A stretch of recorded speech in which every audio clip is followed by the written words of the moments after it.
Hello everyone. So let us discuss the further topic of process costing, that is abnormal process loss और effectiveness and effectiveness. Basically जैसे मैंने आपको video 1 में बताया था कि प्रोसेस कॉस्टिंग क्या होता है, उसका फॉर्मेट क्या होता है। वीडियो 2 में मैंने आपको बताया था लॉस दो तरह के होते हैं, एक नॉर्मल लॉस और एक एबनॉर्मल लॉस। नॉर्मल लॉस का ट्रीटमेंट हमने लास्ट वीडियो में देखा था। इस वाली वीडियो में हम लोग ट्रीटमेंट देखेंगे एबनॉर्मल लॉस और वेस्टेज या एबनॉर्मल गेन और इफेक्टिवनेस। मैंने आपको ये भी बताया था नॉर्मल लॉस के केस में सिर्फ लॉस होता है, गेन नहीं होता, लेकिन एबनॉर्मल की केस में दोनों हो सकता है, लॉस और गेन दोनों। तो अभी ये होते क्या है और इसका ट्रीटमेंट कैसे करते हैं, इसको मैं एक क्वेश्चन की हेल्प से आपको लास्ट में समझाऊंगा। अभी तो पहले इसका मीनिंग देखिए। एबनॉर्मल प्रोसेस लॉस और vestiges, it consist of loss in excess of normal process loss. जो नॉर्मल प्रोसेस लॉस हो रहा है उसके अलावा कोई एक्स्ट्रा लॉस हो रहा है तो वो हमारा एबनॉर्मल लॉस होगा। It is due to carelessness, machine breakdown, use of defective material, bad plant design, इनके कारण होता है। जैसे मैंने बताया था नॉर्मल लॉस होता है इवेपोरेशन, लॉस ऑफ वेट, लेकिन अगर आप केयरलेसनेस से काम कर रहे हैं, मशीन ब्रेकडाउन हो गया है, डिफेक्टिव मटेरियल यूज किया, तो उसके कारण अगर आपका आउटपुट अफेक्ट होता है तो वो हमारा एबनॉर्मल लॉस और वेस्टेज होगा। ठीक है। Thus, it arises due to abnormal factors which represents abnormal loss. Unlike normal loss, abnormal loss is not absorbed by good production units. Rather, it is transferred to costing P&L account. तो देखिए, जैसे मैंने आपको last video में बताया था normal loss की जो कॉस्ट होती है वो कौन बेयर करता है, गुड यूनिट्स। और मैंने लास्ट वीडियो में आपको सिखाया भी था, अगर आपने वो वीडियो वॉच नहीं करी है तो आप इस वीडियो से पहले उस वीडियो को वॉच कीजिए, बिकॉज उससे आपको काफ़ी अच्छी अंडरस्टैंडिंग होगी। तो इसमें अब नॉर्मल लॉस का जो कोई अब नॉर्मल लॉस हुआ, यूनिट्स लॉस हुई, उसकी जो कॉस्ट है वो गुड प्रोडक्शन यूनिट्स नहीं बेयर करेंगी, उसको डायरेक्टली हम कॉस्टिंग P&L अकाउंट में ट्रांसफर कर देंगे। However, first we need to calculate normal loss, then to find out the cost per unit. तो अब हम एबनॉर्मल लॉस और वेस्टेज, जब गेन या वेस्टेज कुछ भी निकालेंगे तो उसमें कॉस्ट पर यूनिट का जो लास्ट वीडियो में हमने फॉर्मूला पढ़ा था वहां सिंपल था, total cost upon total units.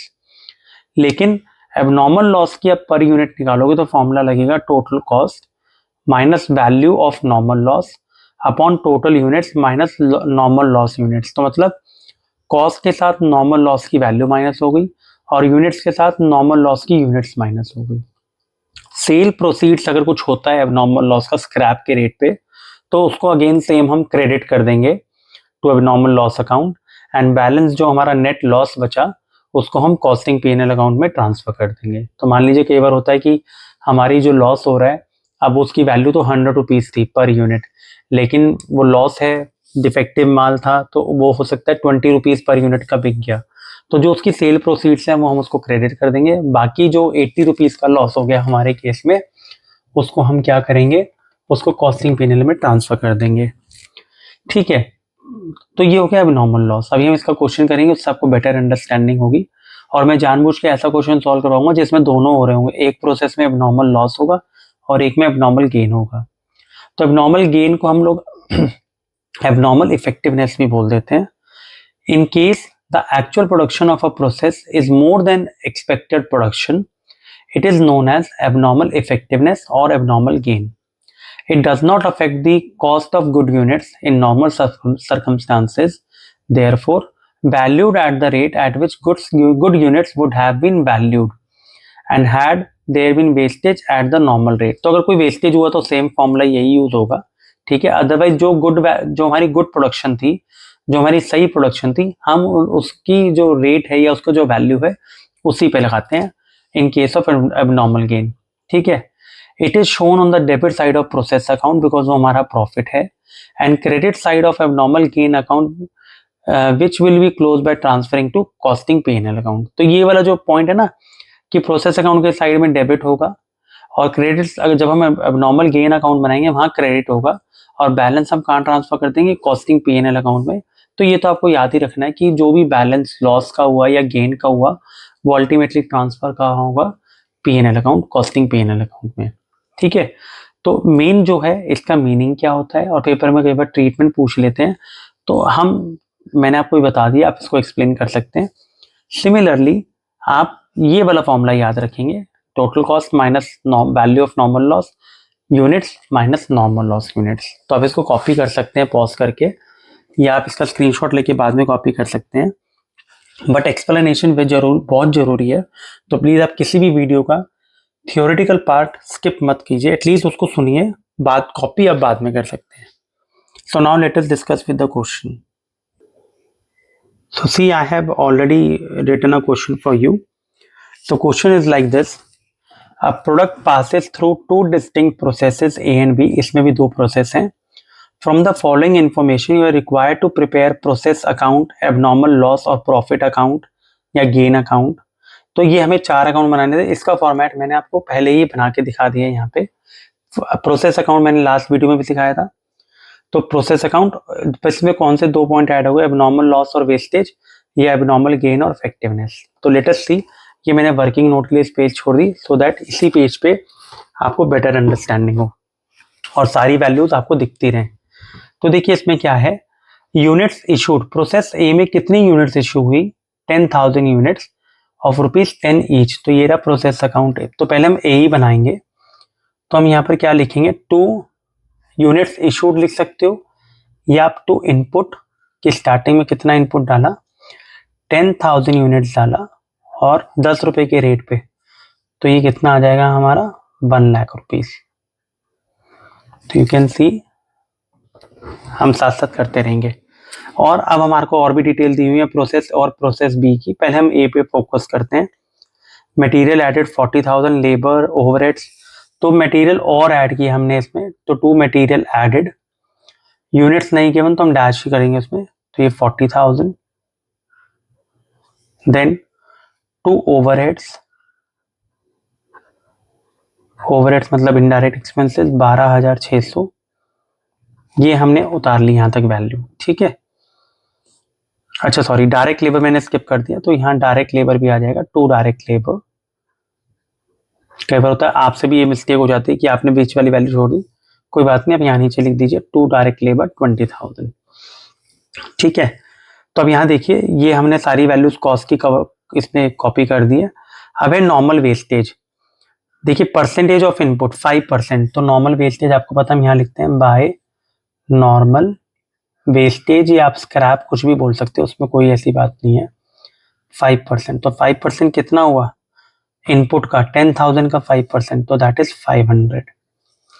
अब आपको कैसे पता लगेगा कि मेरा एबनॉर्मल गेन हो रहा है या लॉस हो रहा है.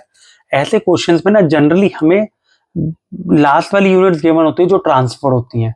पिछले वाले जब हमने वीडियो किया था वहां पर हमने वो यूनिट्स निकाली थी. तो देखिए इसमें लिखा भी हुआ है scrap value of normal loss, इसमें स्क्रैप भी दिया हुआ है. तो इसका मतलब ये नॉर्मल स्क्रैप हो गया. तो जो आपका 500 का यूनिट था वो 5 रुपए पर यूनिट पे सेल आउट हो रहा है. तो 500 इंटू 5, तो दैट इज 2500. ठीक है. अब आपको थोड़ा सा स्मार्टली वर्क करना पड़ेगा यहाँ पे. अब यहाँ देखिए, जनरली यहाँ लिखा हुआ है आउटपुट कितना बना इस प्रोसेस में. तो हम यहाँ लिखेंगे by transfer to process B. ठीक है. कितना यूनिट्स आउटपुट बन के आ रहा है, 9400. तो आप यहां चेक कीजिए, इनपुट हमने 10,000 की थी, 9400 आउटपुट बन के आया, 500 नॉर्मल वेस्टेज थी. तो अभी भी 100 का शॉर्टफॉल आ रहा है. तो मैं यहां लिखूंगा उसको, और मैं इसको नाम दूंगा बाय एबनॉर्मल वेस्टेज अकाउंट. ये लास्ट में नहीं आएगा, ये बीच में ही आएगा ट्रांसफर से पहले, बाय एबनॉर्मल वेस्टेज अकाउंट. ठीक है. तो कितनी यूनिट्स थी, 100 कैसे आई, टोटल इनपुट 10,000 था, 10,000 में से 500 गया 9500, आउटपुट आया 9400. तो 100 हमारा एबनॉर्मल वेस्टेज हो गया. तो तब जाके ये हमारा 10,000 आएगा. अब यहाँ पे टोटल कॉस्ट देखिए, टोटल कॉस्ट कितनी आ रही है, 1,72,600 ये आ गई. तो अब मैं इनकी रेट कैसे निकालूं, क्या वैल्यू निकालूं. तो मैंने अभी आपको पीछे बताया था. तो जब भी हम कॉस्ट पर यूनिट निकालेंगे एबनॉर्मल लॉस का या एबनॉर्मल वेस्टेज का, ठीक है, तो उसका फॉर्मूला आपको बता भी दिया था। टोटल कॉस्ट मैं शॉर्ट फॉर्म में लिख रहा हूं, minus value of normal loss upon total units minus normal loss units. ये मैंने आपको पीछे भी बताया था वीडियो के स्टार्टिंग में। तो टोटल कॉस्ट कितना है हमारा 1,72,600 minus value of normal loss कितना है 2,500 divided by total units, units कितनी थी या इनपुट कितना था 10,000 माइनस नॉर्मल लॉस यूनिट कितनी है 500। तो इससे आपकी वैल्यू आएगी, this will give you a value. तो जब आप इसको सॉल्व करेंगे तो आपको वैल्यू मिलेगी इसमें 17.91। ये अप्रॉक्स कर दिया मैंने, ये 909 कुछ आ रहा होगा। तो आप 17.91 ये कैसे निकाला हमने कि भाई एबनॉर्मल वेस्टेज कुछ हुआ तो उसका कैसे निकलेगा। टोटल कॉस्ट 172,600, तो इसमें सिर्फ नॉर्मल चीजें माइनस होनी है। रुपीज की टर्म्स में रुपीज माइनस होगा, तो रुपीज में कितनी वैल्यू दी है नॉर्मल लॉस की, वो माइनस हो गई। टोटल यूनिट्स 10,000 और नॉर्मल लॉस की यूनिट्स हमें माइनस करनी है। तो अब आपको क्या करना पड़ेगा, अब ये जो 17.91 आया है आप इसको मल्टीप्लाई कर दीजिए 100 से जो यहाँ दिया हुआ है, तो ये आएगा 1791। सिमिलरली ये प्रोसेस बी में भी जब हमने बताया transfer to process B at rupees, ये भी सेम रेट पे ही ट्रांसफर होगा। तो बेटर यही है कि जब आप इसको मल्टीप्लाई करेंगे तो ये आपको मिलेगा 1,68,309। चाहो तो आप बैलेंसिंग भी करके निकाल सकते हो, क्योंकि टोटल कॉस्ट हमारे को कितना है 172,600। तो 172,600 में से ये दोनों वैल्यू माइनस कर दोगे तो ये भी आ जाएगा, ठीक है। वरना हम डायरेक्टली भी निकाल सकते हो इसको मल्टीप्लाई करके। मल्टीप्लाई में कई बार क्या होता है कि कई बार पॉइंट्स का डिफरेंस आ जाता है, बट आपको मैं यही सजेस्ट करूंगा कि आप रेट तो यहाँ यही लिख देना, बस इसकी वैल्यू क्या करना, आप इसको बैलेंसिंग फिगर निकाल देना। बैलेंसिंग मतलब 172,600 में से ये दोनों वैल्यू माइनस की, तो ये आ गया। क्योंकि आप इसको अगर मल्टीप्लाई करेंगे ना तो कई बार होता है कि आंसर थोड़ा सा 20-30 रुपीज का डिफरेंस आ जाता है। वो गलत नहीं होता, बट वो कैलकुलेशन को मैच नहीं करता फिर हमारी, ठीक है। तो ये हमारा हो गया। अब हम आएंगे प्रोसेस बी में। तो प्रोसेस बी में पहले तो ये वाली यूनिट ट्रांसफर होंगी, तो देखिए कितनी आएंगी, to transfer from process A 9,400 168,309। मैं आपको इसलिए बता रहा हूं क्योंकि जब आप इसको 17.91 से मल्टीप्लाई करोगे ना तो ये वैल्यू कुछ 1,68,354 आ रही होगी, 40-50 रुपीज का डिफरेंस आ रहा होगा। तो आप इसको बैलेंसिंग फिगर से करना। ये रेट हम लिखने के लिए दिखा देते हैं क्योंकि इस वाले रेट पे हमने किसको वैल्यू किया है, अब नॉर्मल वेस्टेज को। अब सेम वही, to materials added 30,000, then to direct labour 24,000। अब ये नहीं है कि यहां मैंने नीचे लिखा था लेबर, यहां ऊपर लिख दिया, वो गलत नहीं होगा, ठीक है। टू ओवरहेड्स 20,500, ये वाली वैल्यूज हमने लिख दी, ठीक है। Now same by normal loss. हमें बार बार यहाँ 5% नहीं लिख रहा बिकॉज यहाँ लिखा हो 5%। 5% ऑफ इनपुट, इनपुट क्या है हमारा 9,400, तो इसका 5% 470। इसकी स्क्रैप वैल्यू में 10 दी हुई है, उसमें 5 दी, तो हमने 5 से मल्टीप्लाई कर दी, यहाँ 10 लिखा हुआ है, तो 470 इंटू 10 तो 4,700, ठीक है। अब हमें नहीं पता कि अब नॉर्मल वेस्टेज है या अब नॉर्मल गेन है, तो मैं यहाँ सिंपल लिख देता हूँ by transfer to finish goods account. तो ये आप कहेंगे ऐसे कैसे लिख रहे हो, क्योंकि जनरली इन क्वेश्चंस में ना हमें आउटपुट गिवन है। देखिए कितना बनकर आया 9,000, तो मैंने यहाँ 9,000 लिख दिया। अब हमें इससे ही आइडेंटिफाई करना पड़ेगा कि हमारा गेन हो रहा है या लॉस। तब चेक कीजिए 9,400 इनपुट था, 9 बल्कि क्रेडिट साइड में आउटपुट ज्यादा आ रहा है, और वो भी हमने फैक्टर पढ़े कौन कौन से हैं कि भाई इनपुट से ज्यादा आउटपुट आ रहा है, तो मतलब हमारा गेन हो रहा है। जितना मैंने माल यूज किया था उससे ज्यादा हमें आउटपुट मिल रहा है, तो हमें गेन आ रहा है, लॉस नहीं आ रहा। तो इस केस में हमारे को क्या मिलेगा, टू एबनॉर्मल गेन और आप उसको इफेक्टिवनेस भी बोल सकते हो।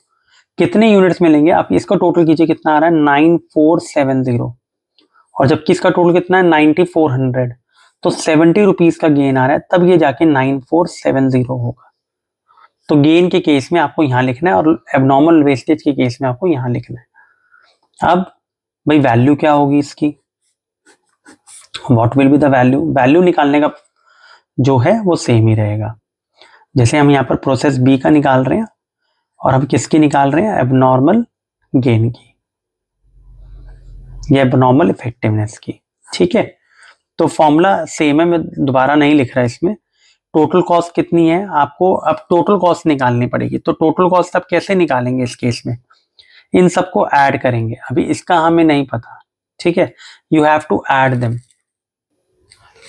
तो इसको अगर ऐड करेंगे, मैं आपको बता देता हूं, इसका जो ऐड आ रहा है वो मैं आपको पर वैसे बता देता हूँ। टोटल कॉस्ट कितनी है हमारी, मैं यहाँ लिख के दिखा देता हूँ, क्योंकि हमने यहाँ पर ऐड नहीं किया ना, क्योंकि अभी हमारे को इसकी कॉस्ट नहीं पता। तो ये आएगी 2, चलो मैं यहाँ लिख के दिखा देता हूँ इसको, 242,809। तो अब सेम हम कॉस्ट पर यूनिट निकाल रहे हैं, तो कैसे निकालेंगे, 242,809 क्या फॉर्मूला था, minus normal loss. Normal loss की वैल्यू कितनी है 4700 अपॉन टोटल यूनिट्स। ठीक है, अब टोटल यूनिट्स में आप कितना लेंगे, टोटल यूनिट्स में आप जो हमने इनपुट डाला था वही लेंगे 9400, हम इसको नहीं ऐड करेंगे 9470, क्योंकि इसमें भी 10,000 ही लिया था हमने जितना हमने इनपुट डाला, माइनस 470 जो हमारा नॉर्मल लॉस की वेस्टेज हुई। ये तो गेन है, मैं इसको क्यों कंसीडर करूंगा, इसकी तो यूनिट में निकालनी है। तो इसका जो रेट आएगा वो आएगा 26.67, सॉरी 26.66, बिकॉज वो डेसिमल में इतना ही बनेगा। तो आपका कॉस्ट पर यूनिट इतना आएगा। तो आपको क्या याद क्या रखना है, हम इसमें ये वाला एबनॉर्मल गेन और एबनॉर्मल वेस्टेज की यूनिट्स को यहाँ कंसीडर नहीं करता टोटल इनपुट में, हमें इनपुट निकालना। इनपुट कितना था हमारा 9400, तो 9400 में से नॉर्मल लॉस की यूनिट्स हमने माइनस कर दी। ए में 10,000 थी, 10,000 में से हमने नॉर्मल लॉस की यूनिट्स 500 माइनस कर दी। हमने 100 और 70 का कुछ नहीं करना while calculating the cost per unit. ठीक है, तो अब 70 को 26.66 से मल्टीप्लाई करोगे तो ये आपको अप्रोक्सीमेटली आंसर देगा 186 पॉइंट कुछ देगा, लेकिन वो राउंड ऑफ हो गए 1866 ही आएगा। तो इसको टोटल कर देंगे तो आपको मिलेगा 2,44,675। तो सेम आप यहाँ लिखेंगे 2,44,675। अब अगेन रेट तो इसका यहाँ पर भी हम यही लिखेंगे 26.66, बट आप 9,000 को जब इससे मल्टीप्लाई करेंगे, ठीक है, तो हो सकता है आपको आंसर में डिफरेंस आए। तो प्लीज मैं आपको यही सजेस्ट करूंगा, आप यहाँ पर हमेशा बैलेंसिंग फिगर निकालना, क्योंकि कई बार डेसिमल्स के केस में ना आंसर में डिफरेंस आ जाता है, तो आंसर मैच कई बार नहीं हो पाता उस केस में। 239,975, 2,39,975। तो ये हमारा जो है कॉस्ट आ गई है फिनिश गुड्स की 2,39,975। तो आई होप ये तो आपको क्लियर हो गया होगा। अब सिर्फ हमें अकाउंट बनाने हैं एबनॉर्मल लॉस और वेस्टेज का। ये सिंपल है इस क्वेश्चन में। तो देखिए मैंने लिखा है एबनॉर्मल लॉस और वेस्टेज अकाउंट, तो एबनॉर्मल वेस्टेज तो हमारा प्रोसेस सेम ही हो रहा है, बी में तो गेन हो रहा है, तो वेस्टेज का सिर्फ ए वाला ही आएगा। तो हम यहाँ लिखेंगे क्रेडिट था यहाँ पे, तो ये यहाँ डेबिट में आएगा। टू प्रोसेस ए कितना है 100 और क्या वैल्यू थी 1791। ठीक है, अब करते कैसे इसको, देखिए इसको मैं ऐसे लिखेंगे by sale proceeds and by costing PNL. देखिए सेल प्रोसीड्स में ना कौन सी वैल्यू आती है, हमेशा जो नॉर्मल लॉस की जो पर यूनिट का रेट होगा ना वो आएगा। कि हम ये एज्यूम करते हैं कि अगर ये एबनॉर्मल लॉस की जगह नॉर्मल लॉस होता तो हम उसको 5 रुपीज में फिर भी बेच सकते थे। तो सेल प्रोसीड्स हमें कितना मिल सकता था 100 यूनिट्स, जो ये 100 है यही 100, और हम उसको कितने में बेच सकते थे अगर नॉर्मल लॉस की तरह होता तो 500 में। 5 रुपए पर यूनिट है प्रोसेस ए में।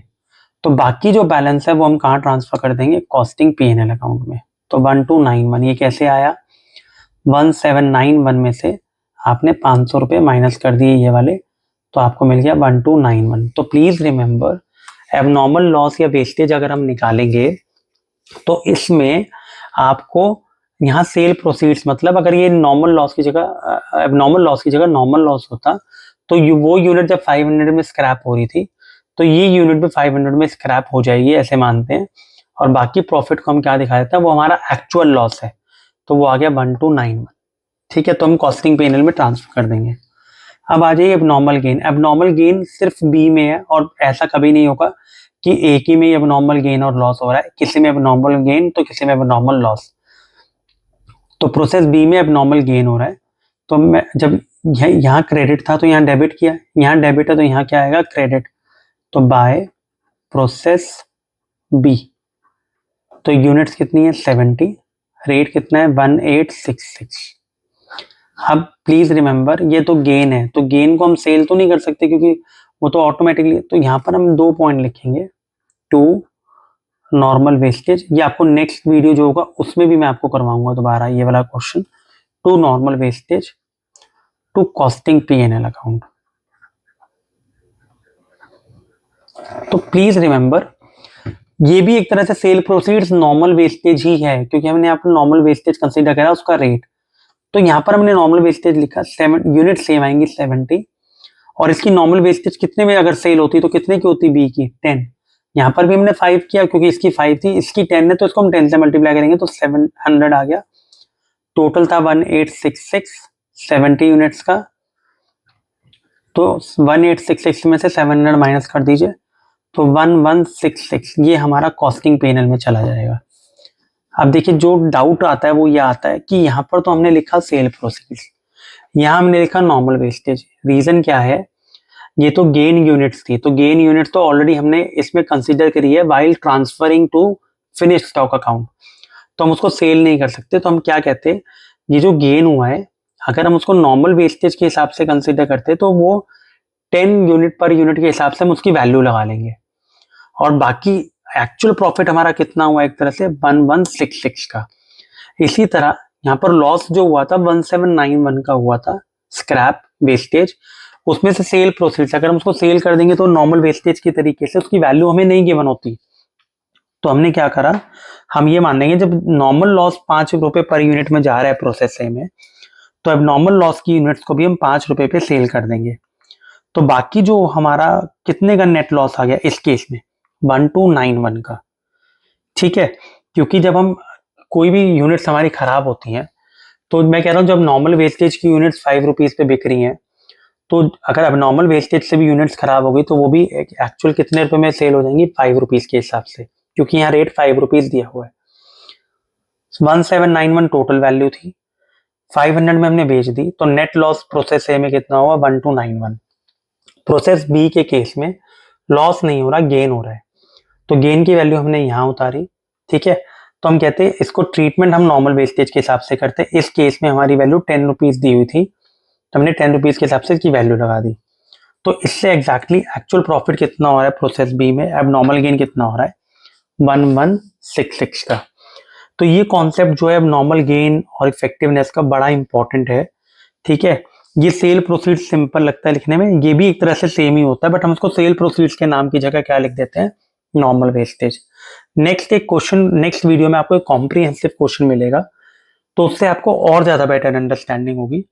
फिर भी अगर आपको कोई डाउट आता है तो आप प्लीज मुझे नीचे कमेंट बॉक्स में मेंशन कर देना। अगर आपको समझ में भी आ जाता है तो प्लीज आप नीचे कमेंट करके अंडरस्टूड या आप मोर क्वेश्चंस डिमांड करना चाहें तो वो भी कर सकते हैं। And please share with your friends. Thank you so much.